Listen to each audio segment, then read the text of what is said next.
Segunda de Crónicas, capítulo 7, versos 14 y 15. Y voy a dar de inmediato el título del mensaje porque para eso el tiempo me alcanza. Resultados de la humillación.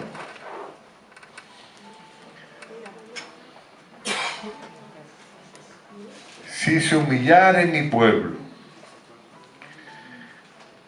sobre el cual mi nombre es invocado, y orare, y buscare mi rostro, y se convirtieren de sus malos caminos, entonces yo oiré desde los cielos, y perdonaré sus pecados, y sanaré su tierra. Ahora estarán abiertos mis ojos, y atentos mis oídos a la oración en este lugar. El Señor bendiga la lectura de esta palabra. Amén. Aquí en la Escritura se expone las condiciones para el perdón nacional del pueblo de Israel. El pueblo se había apartado de Dios. Después que Dios había sido tan bueno con ellos, le había demostrado N veces su lealtad, su fidelidad a sus promesas, a sus pactos. Sin embargo, el pueblo no respondía y se alejaba de Dios. Se unía en yugos desiguales con cónyuges paganos, hacían una mezcla entre paganismo y judaísmo, y eso a Dios no le agradó. Pero dice el Señor, para que haya perdón nacional de los pecados de la nación, hay que ser humilde, hay que pedir perdón, hay que orar y hay que tener un deseo profundo de arrepentimiento. Hermanos, no me digan que esta palabra no es contingente al tiempo en que nosotros como pueblo vivimos también. Porque ¿quiénes somos el pueblo de Dios ahora, aquí? Somos nosotros, el pueblo de Dios. No importa el letrero, ¿verdad? Bautistas, aliancistas, Asamblea de Dios, Cristo sin fronteras, etc. Sino que todos los que han sellado su fe en el Señor formamos parte de este gran pueblo de Dios. Y Salomón está orando mucho al Señor por esto. Y le dice el Señor, yo he oído tu oración y tu ruego que has hecho en mi presencia. Yo he santificado esta casa que tú has edificado para poner mi nombre en ella para siempre.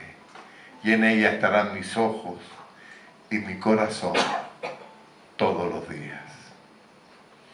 El pueblo se humilló ante Dios. Esto es, reconoció que se había apartado de Dios, que había desobedecido.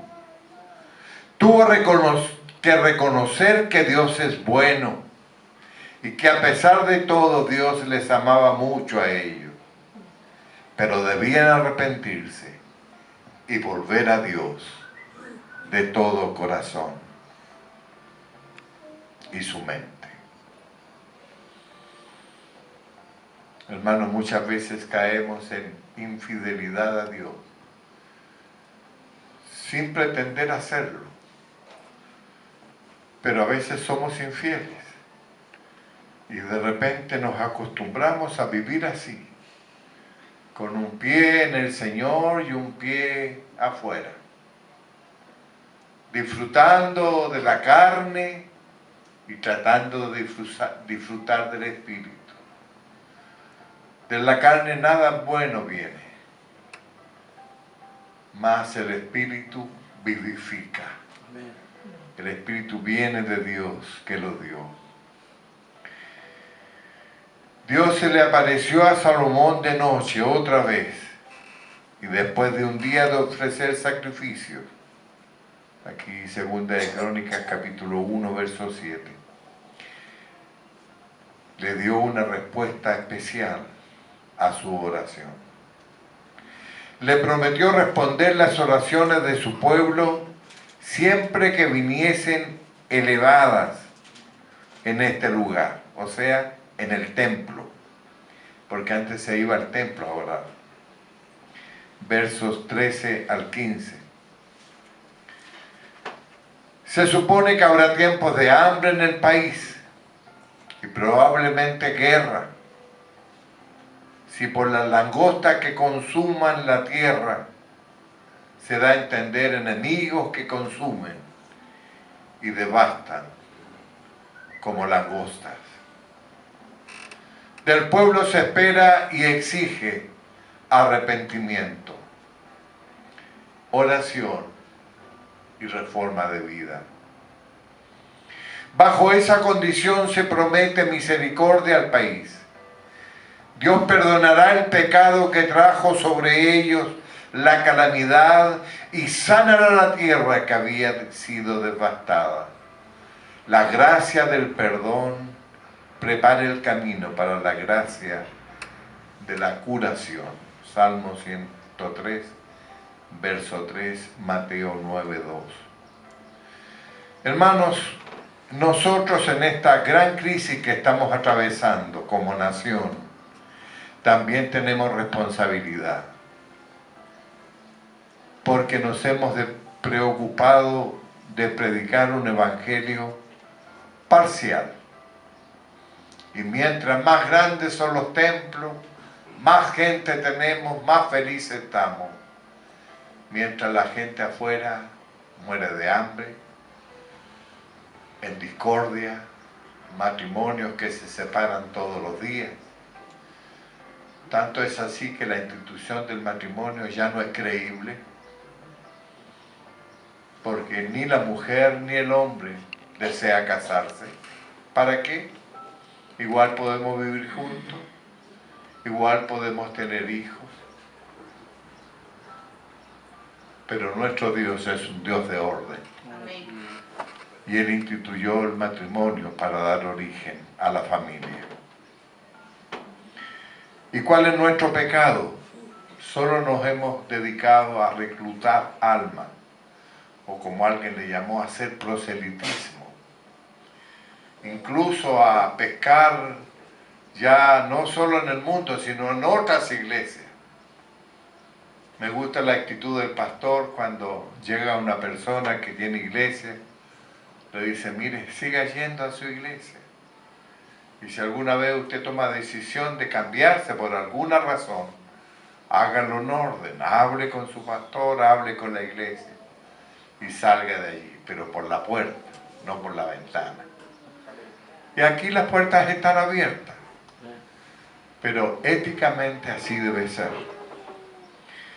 Ocurre que nuestro Señor nos enseña que tenemos que predicar y trabajar, pero tenemos que vivir un evangelio integral que abarque todas las esferas de la vida. Preocuparnos del que sufre, preocuparnos de los desvalidos y en general, salvo ministerios específicos, no se ha hecho. Se construyen grandes templos para tener mucha gente, pero no se va donde está el necesitado a hablarle del Señor. Aquel que no tiene ni para comer, ¿estará dispuesto a escuchar de que Dios es bueno si no tiene ni para comer? Pero nos tiene a nosotros. Somos las manos y los pies del Señor para ir donde ellos y ayudarles. Amados hermanos, tenemos que arrepentirnos de eso, de conciencia cívica, y apoyemos a gente honesta, sin tacha, y que después en la alcaldía o en el parlamento sean atendidos como ciudadanos. Especialmente apoyar a nuestros hermanos que tengan esa vocación cívica o vocación política, en oración y con nuestro voto. Sabe, hermano, que el pueblo evangélico, yo diría en una gran medida, ha sido tan indiferente que desde el pastor para abajo no iban a votar. No iban a votar, se abstraían totalmente. Y resulta que hay que darle al César lo que es del César, ¿o no? Y a Dios lo que es de Dios. Entonces ni siquiera le dábamos al César lo que a él le corresponde. Ir a votar, hermano. Pero después nos quejamos de que la política es tan sucia y que los políticos se llenan de plata y hacen grandes negociados. Pero nosotros con nuestra indiferencia o con nuestros votos lo llevamos ahí. ¿Quiénes son los responsables? Nosotros. Pero gloria al Señor, porque en este tiempo Dios está haciendo conciencia. Y muchos líderes cristianos nuestros, universitarios, se están preparando porque Dios les va a llevar a las alcaldías, al parlamento, para que desde allí leuden, para que desde allí puedan decir, esto es pecado, Dios dice esto en la palabra. Porque ¿sabe qué se proponen los ateos y los gnósticos? Sacar a Dios de la nación. Las sesiones deben abrirse en el nombre de Dios y en el nombre de la ley. No, algunos ya no, ni siquiera mencionan a Dios. No, en el nombre de la patria. Esperanza en el Señor, que haya cambio. Yo creo que estamos viviendo desde el punto de vista escatológico. Estamos viviendo principios de dolores. Principios de dolores. Jesucristo viene pronto por su pueblo, por nosotros. Nuestra oración debe ser Maranata. Ven pronto, Señor Jesús. ¿Usted desea que el Señor venga pronto? Amén, ¿verdad? Cuando pensamos en los nietos o en los hijos chiquitos, ¿qué les va a tocar vivir a ellos? Si ya estamos en principios de dolores, ya estamos viendo cosas que nunca pensamos que en Chile que la íbamos a ver. Y desde el Parlamento, hermano, políticas que van en contra de Dios y están a la fuerza tratando de aprobar todo eso. Y va en contra de los principios bíblicos, de los principios éticos. Entonces nuestra oración debe ser, ven pronto, Señor Jesús, y cuida a nuestros niños, protege a nuestros niños, dales oportunidad que en cuanto ya sepan discernir entre el bien y el mal, opten por entregar su vida pequeña al Señor. ¿Sabe usted que Billy Graham se convirtió a los 6 años? A los 6 años de edad. Tenemos que empezar a vivir una cosmovisión cristiana, teniendo como plataforma el conocimiento que nos entrega Dios a través de las Escrituras. Y después que hagamos eso, que oremos, que nos humillemos ante el Señor, dice el Señor, ahora estarán abiertos mis ojos. Ahora. Y estarán atentos mis oídos a la oración en este lugar. ¿Qué me dice eso a mí? Que hay muchas oraciones nuestras que tal vez Dios no las escuche. Él conoce nuestra realidad, pero si no le agrada lo que hacemos, simplemente no responde a ella. Los ojos de Dios simbólicamente muestran la omnipresencia de Dios. porque los ojos de Dios están en todo lugar. Si voy al final de la montaña, allá está Dios. Si voy al fondo del mar, ahí está Dios. ¿Cómo huir de la presencia de Dios? Él está en todo lugar. Los ojos de Jehová están también sobre los justos. Tengo una cantidad de citas que no la voy a dar por el tiempo. Sus ojos estarán sobre los malvados y su ojo no perdonará, ni tendrá compasión. ¿Cuándo? El día del juicio. Ezequiel 5:11. Es el ojo el que transmite la luz al alma. Si el ojo es sencillo, lo que significa que solo hay un objeto, la gloria de Dios, ante el alma, todo el cuerpo está lleno de luz. Pero si el ojo es malo, teniendo una dispersión de objetos, como cuando vemos doble, todo el cuerpo estará lleno de tinieblas. Y si la luz verdadera llega a ser tinieblas, estas tinieblas son realmente negras. ¿Cuáles serían? Aquellos que apostatan de la fe, los apóstatas. Y ese tiempo estamos viviendo, donde está surgiendo mucho la apostasía. Así también el Señor nos habla acerca de los oídos. El órgano del oído se usa frecuentemente en las Escrituras. Cuando un siervo, un esclavo, cuyo tiempo de servicio había expirado, pero si su patrón era bueno con él, su amo, prefería quedarse con su señor, diciendo: yo amo a mi señor, a mi mujer y a mis hijos, no saldré libre. Su oído era horadado con una lesna junto a la puerta, y su oído pertenecía a perpetuidad a su dueño. Debía dar oído a él como Señor. Este es un tipo de Cristo. Y su amor hacia la iglesia. De Cristo también dice la Escritura: has abierto mis oídos.